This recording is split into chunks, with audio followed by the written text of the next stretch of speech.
We're back with our video sit-downs. A little change in schedule. One candidate can't quite make it, but another candidate has graciously stepped in early, and that's Randy Neatherlin. And we have to put some things into perspective here. Error on my part. This is Diedrich Allen off camera. Randy's on camera.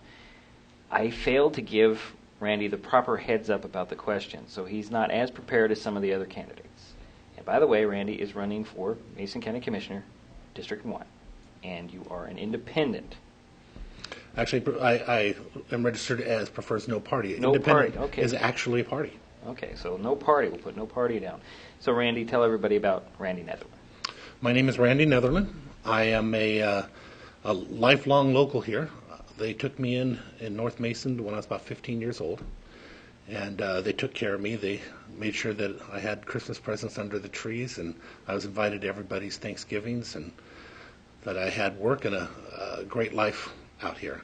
And because of that, I've spent my whole life trying to repay them for everything they've done for me. I'm a resident of Belfair. I'm a lifelong business owner, entrepreneur. I'm currently also a realtor. I've been known to do just about everything in the community. I've coached over 1,000 kids. I'm currently the Port of Allen Commissioner. I am a commissioner for the Mason County Planning Commission. I'm the chair of the commission. I have also on the board of directors for the Economic Development Council, board of directors for Habitat for Humanity. It goes on and on and on. I'm a lifelong volunteer, and I work real hard to try and help out in my community. Okay, Randy, these are the questions that were given to all the candidates earlier, and Randy, I don't know. I'm going to blame myself because it's probably sitting in my outbox right Accidents now. happen. There's nothing to it. I've known you a long time. I know for a fact it's not personal. You've always been a very honest, honorable man, and we were just talking about it with the other candidates about that. So, yeah, well, thank you, Randy. Now we'll get into the questions. What is the biggest issue or problem facing Mason County, and how do you plan to deal with it? the biggest issue is actually split two ways. With all the murders and everything going on, protection of our family is absolutely imperative, and it's also one of the main purposes of government. But also, in order to create a difference in our communities, we have to have an economy that works. So it's going to be split between protection of the citizens and creating jobs, so economic development. Being a Port of Allen commissioner, I've been blessed and had the luxury to get a lot of education when it comes to how to bring about economic development and how to bring about those jobs to our community. So that is, without a doubt, the most important thing that needs to be done.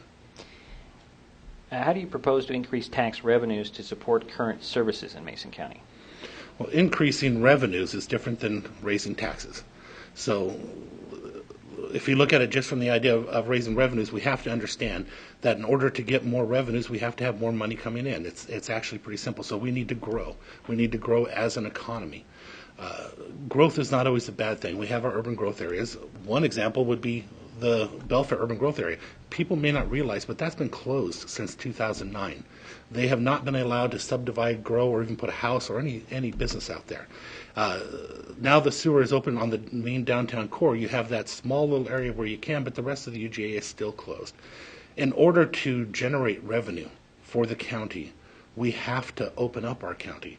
We have to take the areas that are put aside for generating this income and allow them to be used by bringing in companies like Hall Equities is looking to do something out here in Shelton. Incredible. One of the most amazing things that I've ever heard for this area. They're talking about hundreds and hundreds of homes. They're talking about retail centers in a way that we've never thought of. I've seen it before growing up in California. I've seen Irvine do almost exactly the same thing and watched how everybody benefited from it.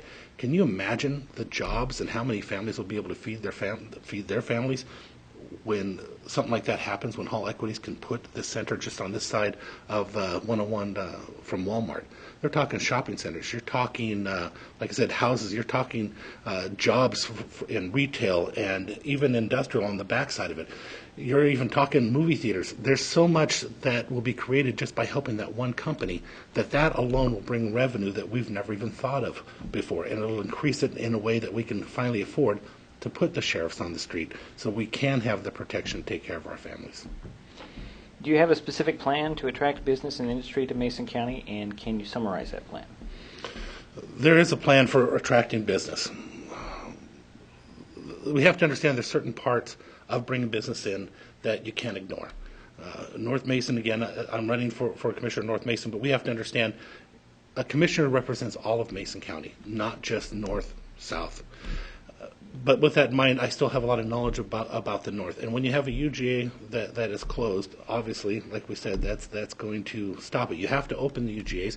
You have to streamline the permitting process so that these companies will want to come here, because right now it's so bad that you have to have a permit for every single aspect of it. Now, granted, that brings more revenue into the county because they need the money, want more money, but it chases away these businesses that need to be able to structure how it's going to come in, how quickly they can have it built.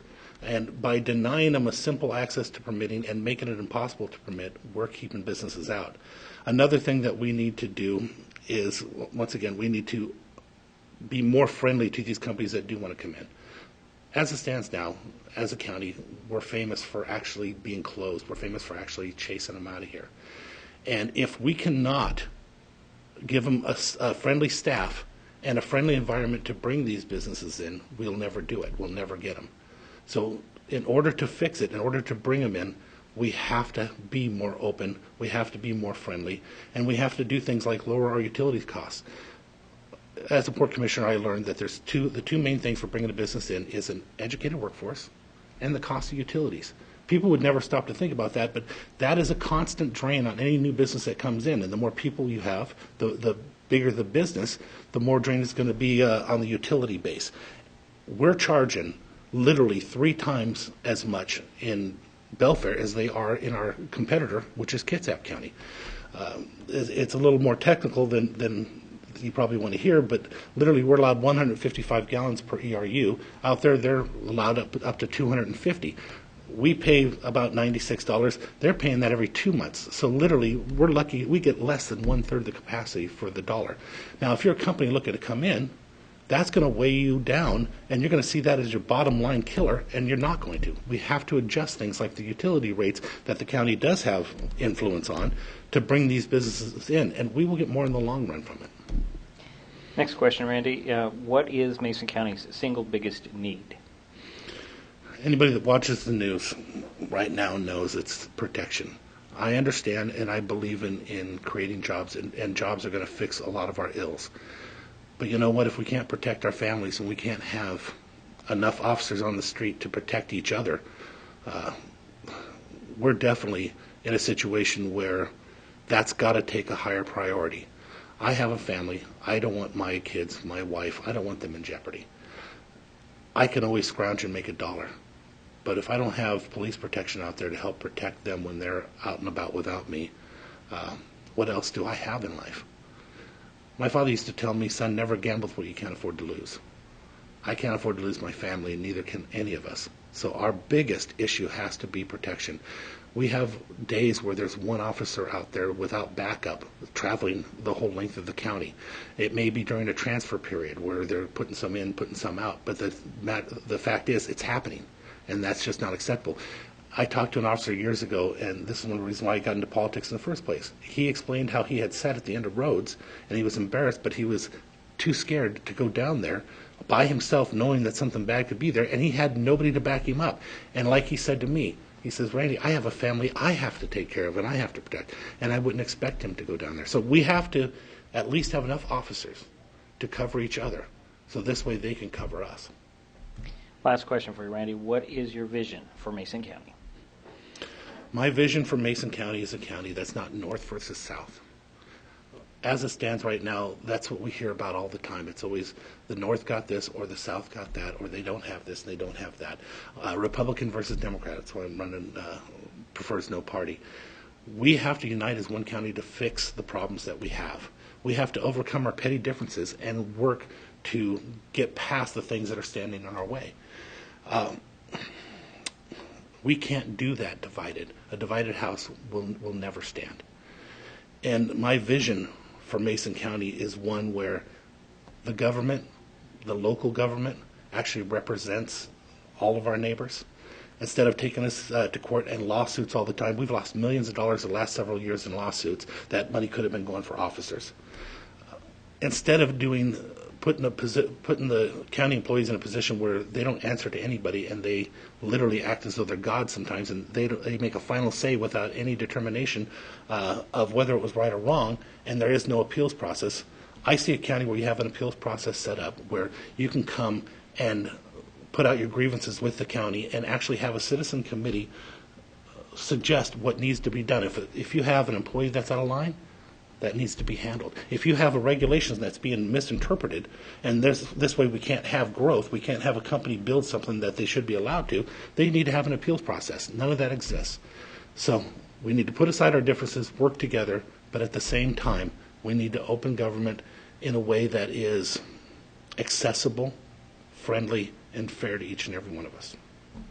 Randy, thank you. Randy Neatherlin, candidate for Mesa County Commissioner, District Number 1, no party preference. Thanks, Dietrich.